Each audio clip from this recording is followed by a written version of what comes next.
On WNIN Lawmakers this week, our guest is Indiana Congressman Larry Bouchon. We'll also be getting an update from the Indiana General Assembly. That's coming up next on WNIN Lawmakers.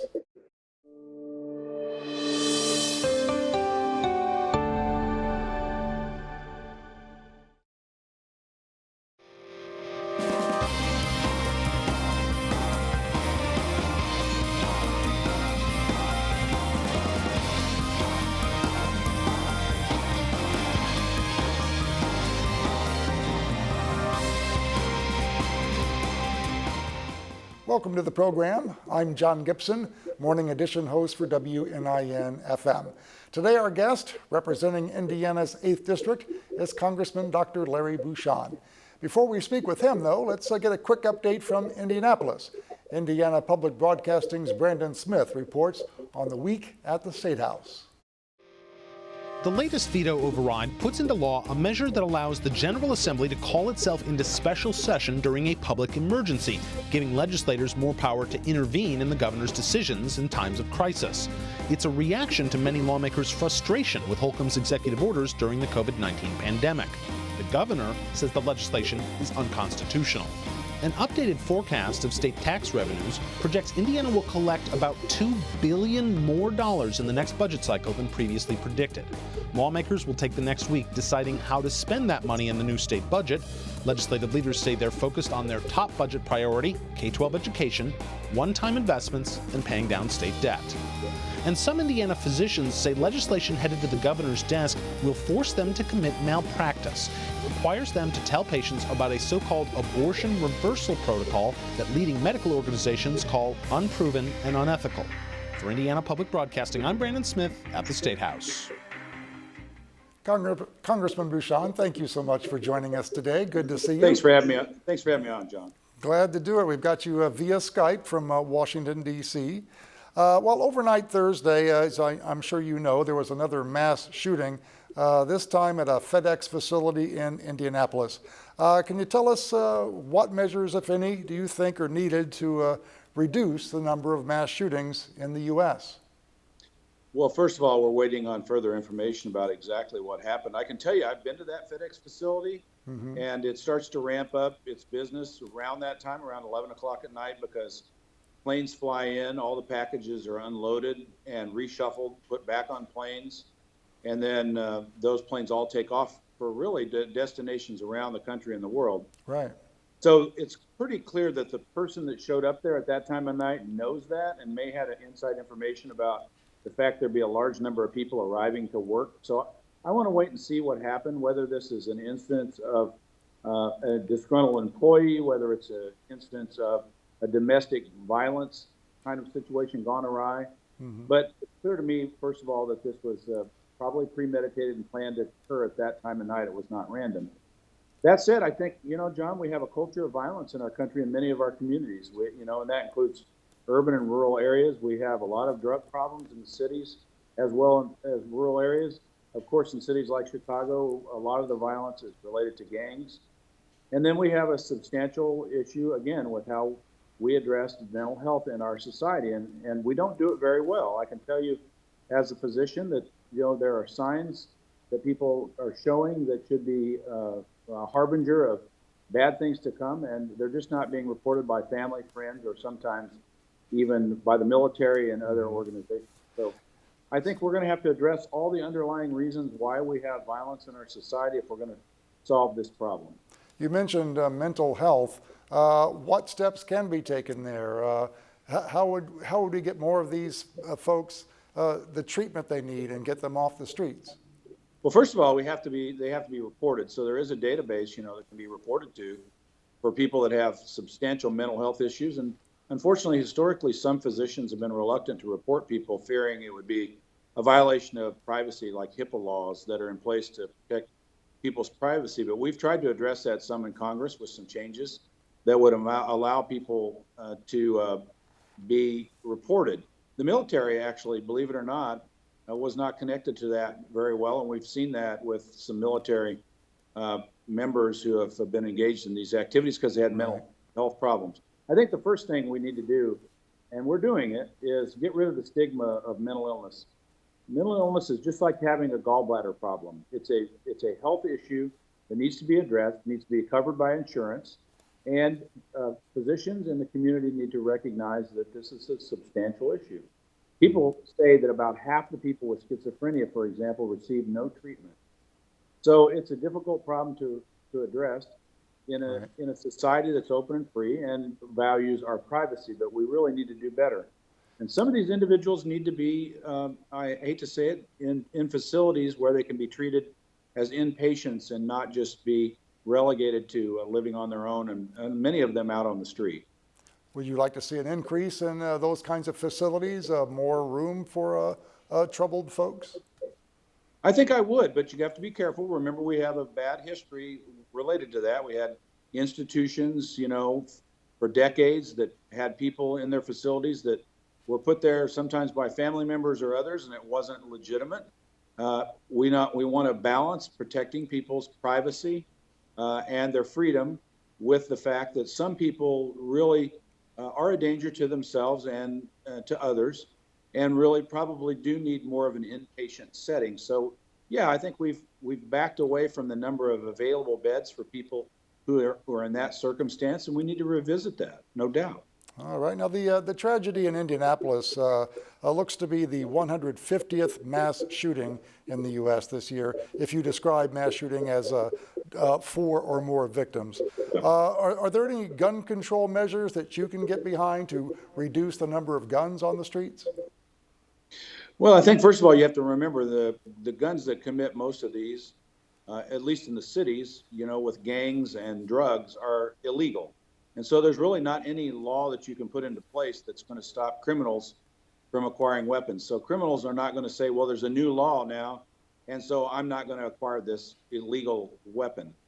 So, I think the situation in many communities has shown that even strict gun laws, like in Chicago, doesn't prevent the underlying violence. And in fact, the matter is, more people are beaten to death and die of other violent deaths than are dying from, in many cases, from some gun violence. So we need to address the underlying cause of why we have violence in our society. Again, mental health issues, drugs, gangs, and honestly, John, economic and educational opportunity for all of our citizens. In some areas of our country, people just don't have economic opportunity, and they're desperate, and their educational opportunities are limited also, so that they can't advance themselves. We need to address the social issues leading to violence. That's, I think, the biggest thing we can do.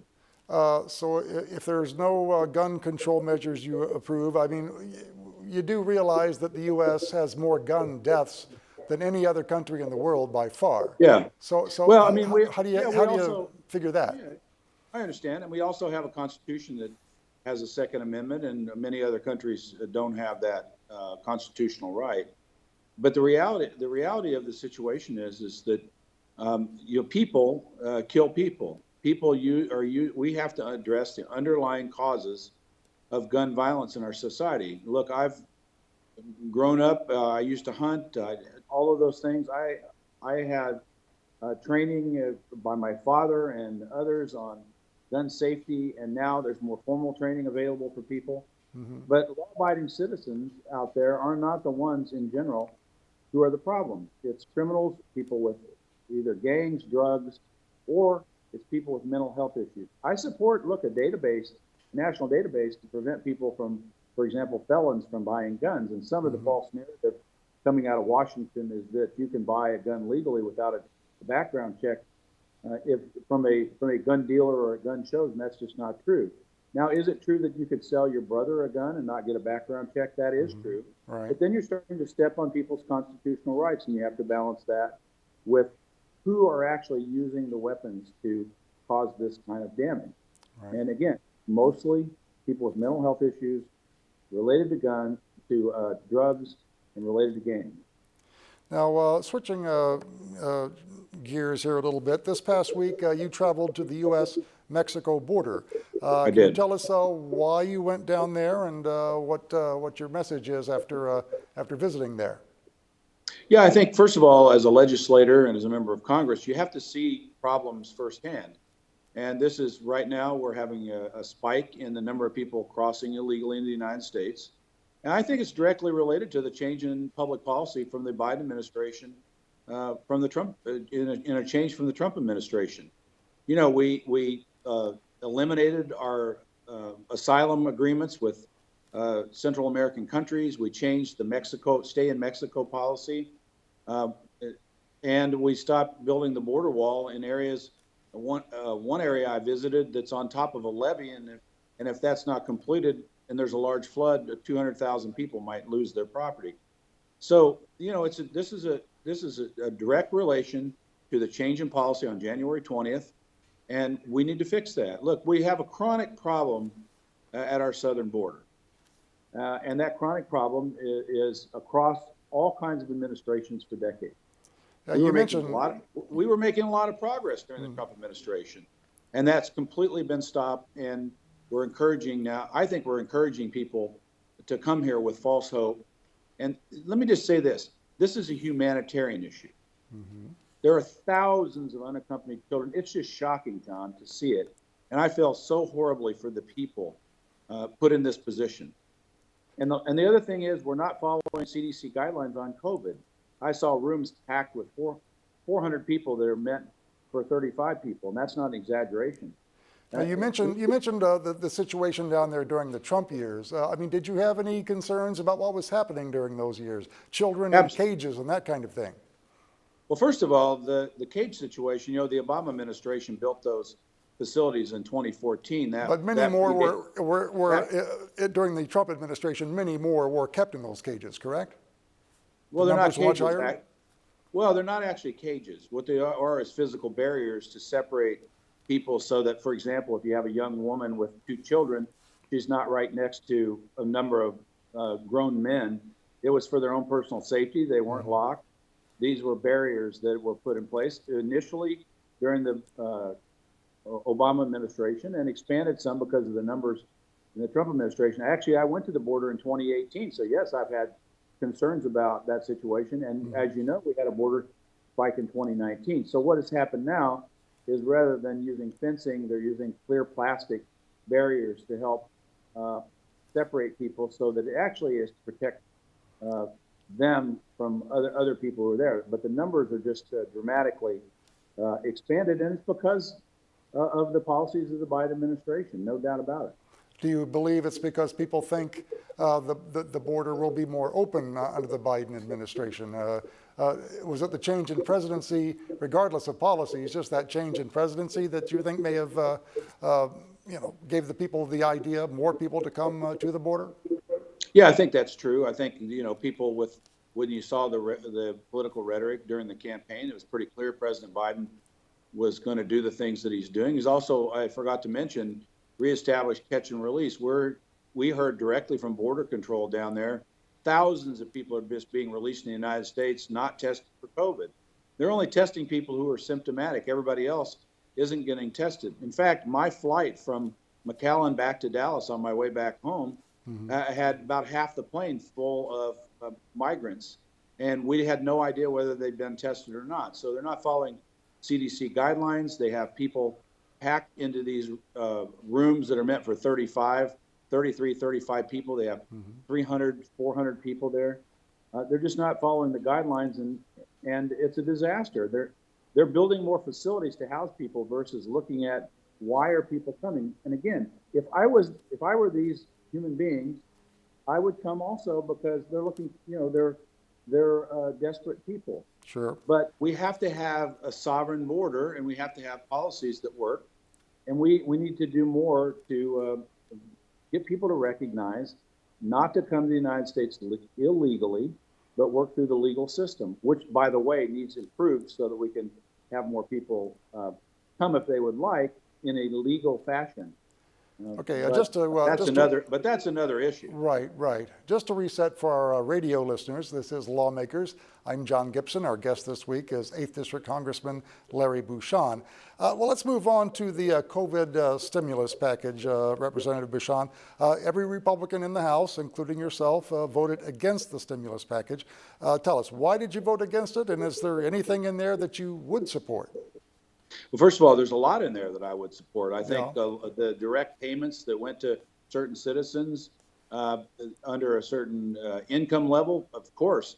Expansion of the Paycheck Protection Program, you betcha. More money for testing, more money for vaccines, very supportive. What I didn't support is hundreds, literally hundreds of billions of dollars that were being handed out, which I saw as bailing out state governments in states across the country that had pre-existing financial issues. California, for example, got about, well, roughly, they say $30 billion. Well, guess what? They actually reported a $10 billion budget surplus for last year, not a deficit. So, yeah, I mean, they used the money, the Democrats did, to bail out all of their friends across the country. And then they threw in some stuff that I think both sides could agree on was necessary to help people get through this COVID pandemic. Well, to get through the economic crisis, though, which of course was a big part of the pandemic, don't some states need a boost for infrastructure and to boost their revenue? Well, we don't know for sure, and you know why we don't know, because we haven't done any oversight hearings about the bills we passed last year. I supported every COVID bill last year, and they were all voted on in a bipartisan way. Mm-hmm. We haven't had any hearings about where the money's gone. For example, about $1 trillion of the money that we appropriated last year hadn't been spent by the time we voted on this bill. And about a third of the dollars that we'd sent to states hadn't been spent, but we don't know where because we haven't done any oversight. Like I said, should we send California more money when they report a $10 billion surplus? The premise is that everybody lost tax revenue and everybody needs money, but that's just not true from anecdotal cases like California. Okay. So yes, places that needed money, you betcha. Citizens that needed help, you bet. Extended unemployment for a few more months, you bet. And this Paycheck Protection Program for small businesses, you bet. But bailing out states like the state of Illinois, our neighbor, and I grew up there, I love the state, but they're bailing out all the state worker pension funds with those dollars. Now, they'll say that's not true because they put into the law, but you can't use it for that. So what? They use their regular tax revenue, bail those things out, and then backfill their revenue with taxpayer dollars from the state of Indiana, which we shouldn't be paying. All right, well, let's go on to the vaccination effort regarding COVID-19. It is an ongoing effort. We are seeing some positive trends here in Indiana, maybe a couple of slightly disturbing trends moving up, but for the most part, things look to be a lot better than they were a few months ago. Since the vaccine is available to all adults now, at least here in Indiana and in other places, there is still some hesitancy out there to getting it. As a physician, Congressman Bouchon, what do you say to Hoosiers who might be hesitant about getting the COVID vaccine? Well, first of all, I'd like to say, it's unprecedented in medical history to give vaccines for a viral disease this quickly. And it was the combination of the federal government and the private sector to make that happen with Operation Warp Speed. But these the Pfizer vaccine and the Moderna vaccine are still being used, as you probably know. Today, there's been a pause on the J&J vaccine. Right. We'll see where that goes. But these vaccines are safe and they work. I'll speak just for the Moderna and the Pfizer vaccine today because we're still waiting on the results of the J&J investigation. But they work greater than 90% of the time, 95% of the time. It gives people immunity. And there's been minor reactions to them, but no serious reactions that would warrant having concerns about getting the vaccine. That said, I totally understand why people are reluctant. It's a free country. But I would just say from a medical standpoint, it's safe, it's effective, and I'd encourage everyone to get vaccinated. And I think the interesting thing is, John, is it's people really on the political right who are being more resistant to getting vaccinated than at this point than the political left. Right. And there's reasons for that. I think some of it is related to concerns about the government involvement in the development of the vaccine. But I would just encourage everyone to, consider the fact that we've vaccinated millions of people, and that's been successful. And if we want to get out of this, we have to have immunity. Any idea on when this pause with the Johnson & Johnson vaccine might end? I really don't, but I spoke to the chairwoman of the Health Subcommittee on Energy and Commerce, who's from California, yesterday about getting a briefing from on this. And I think Congress will get briefed on this probably sometime next week about what the findings are. But, some of the blood clots are in an unusual location. They're in the venous sinuses in the brain area. That's unusual. But it's only 6 cases out of, I think, 6.8 million vaccinations. But it's concerning. And so I do think that we need to investigate that. I am a little concerned the fact that they were all women and we don't know yet whether they were on birth control pills or medications that already increase your instance of thrombosis. So we'll have to see. I mean, I think the J&J vaccine is going to be proven to be safe, but there may be some groups that will be excluded and recommended not to get the J&J vaccine. But we'll just have to see, John. Sure. We'll wait and see how that all shakes down. Well, earlier this month here in Indiana, Governor Holcomb lifted the mandatory mask mandate, changing it to an advisory, leaving the decision to local officials to make things like capacity restrictions, that kind of thing. Do you think the governor was right to leave it up to local authorities now? Yeah, I think at this point he was. I mean, if you look at the number of hospitalizations, deaths, and cases, they've plummeted in the last month or so. So I think the governor was right to do that. But again, these are decisions made at the state level. I'm not going to get out ahead of the governor, but I will just say I think that across the country you're seeing mask mandates be lifted because of the data, because of the science. That said, I totally understand why private sector companies or businesses or local communities feel like they still want to have their citizens wear masks, and that's up to them. Right. All right, let's move on to some legislation in the U.S. House. House Bill 7, the Paycheck Fairness Act, deals with wage discrimination. The bill limits an employer's defense that the pay difference is not based on gender and makes it unlawful, requiring an employee to sign a contract prohibiting them from discussing their wages. It passed the House on Thursday. You voted against that measure. Can you tell us why?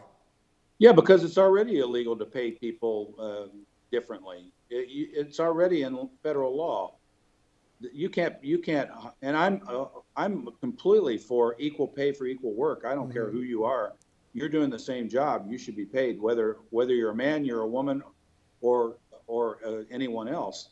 And so this is a messaging bill from the Democrats. All it does is open up businesses to the trial lawyers for massive amounts of lawsuits, unfounded lawsuits across the country, because it's already illegal, and you can't accomplish this. This is a messaging bill from the Democrats. It doesn't improve the situation in the workplace, and so I didn't support it. You mentioned equal pay for equal work. As we know, women still make much less on the dollar than men nationwide. How do we improve that situation? Well, we need to hold people accountable that don't comply with equal pay for equal work. I think if you look at even the Obama White House, the data on there, you found out that women in the Obama White House made something like 86% of the men. But when you actually break that down to see which jobs they're holding, that wasn't true. It was equal pay for equal work. So I think we want to stay away from political messaging and confounding the data, and we want to hold businesses accountable that don't fairly pay people for their work. In my office, I pay a lot of attention to that. I've had a lot of women employees that do a tremendous job for me over the years, and they are paid the same as men that work for me in my office that are doing the same job. And we need to hold people accountable that don't do those things. Right. All right. Well, let's move on to, we talked about infrastructure earlier. Let's talk about a big infrastructure project here in southern Indiana, and that would be the I-69 corridor. Yes. The biggest hurdle yet to come is the bridge across the Ohio River. How are you feeling about the chances of getting that completed soon, especially in relation to the Biden administration's push on passing an infrastructure bill? Yeah, right now, if you look at where we are, we're waiting for a decision from Federal Highway on what's called the NEPA reports, the environmental study. We're getting that this summer. And then with the financing related to the state of Kentucky and Indiana, we wouldn't be able to get started until 2027, and a 3-year completion, that's over a decade. So what I'm doing right now in Washington is I'm making a big push to move that date up. And I would encourage your viewers to go to my official website, look at my official Facebook page, and see what I testified about in front of the Transportation and Infrastructure Committee, that if there's going to be a big infrastructure package and they're going to fund projects of national significance, that the Ohio River crossing should be on that list. And I firmly believe that. This would be both a safety issue, decrease the number of accidents in our region, as well as an economic boom to the entire region and ultimately the country. So I'm also speaking to the leadership in both parties in the Transportation and Infrastructure Committee space about the bridge, which I have been for years, but now I'm making a major push. Right. Again, if there's a big infrastructure package and they're going to fund projects that are legitimate and of national significance, I want this bridge to be one of those projects. We've seen a little bipartisan action recently in the House, which is, well, at least perceived to be unusual. House Bill 1490 modifies the Small Business Administration Loan Program. Can you explain what goes into that and why you voted in favor of it? Yeah, well, anything we can do at the SBA to make it easier for small businesses to obtain business loans to get themselves off the ground and running, we should do. And so the legislation takes away a few of the what I'll call bureaucratic blocks of that, modifies the program, hopefully speeds it up, and makes sure that people can access money through the SBA. And we've done that with the Paycheck Protection Program. This is a program through the COVID legislation that we established with the CARES Act, but the SBA helps administer that. So anything we can do to decrease red tape and help small businesses, I'm for it. All right, we have just a minute or so left here, Congressman Bouchon. Anything we didn't touch on that you'd like to mention here before we go? No, and I would just like to say that I'm really optimistic about where we're going to go over the next few years here in the United States. Look, we're divided politically, but I can tell you on the ground here in Washington, D.C., my colleagues on both sides of the aisles, we're talking together about how we can reestablish a more working relationship that's more bipartisan and get past some of the contentious issues and find common ground. So I would just say to your viewers, I'm very optimistic about our form of government in the United States. I know it's frustrating. I know right now we seem like we're divided, and we are. But I have full confidence in the American people to turn that ship around and get us back on track. All right, we will have to leave it there. Thanks again, Congressman Larry Bouchon, for joining us today from Washington via Skype. Thank you so much. You're welcome, John. Thank you. Anytime. Thank you. We appreciate that. Next week, our guest is U.S. Senator Mike Braun. I'm John Gibson with WNIN FM. Thanks for joining us for WNIN Lawmakers.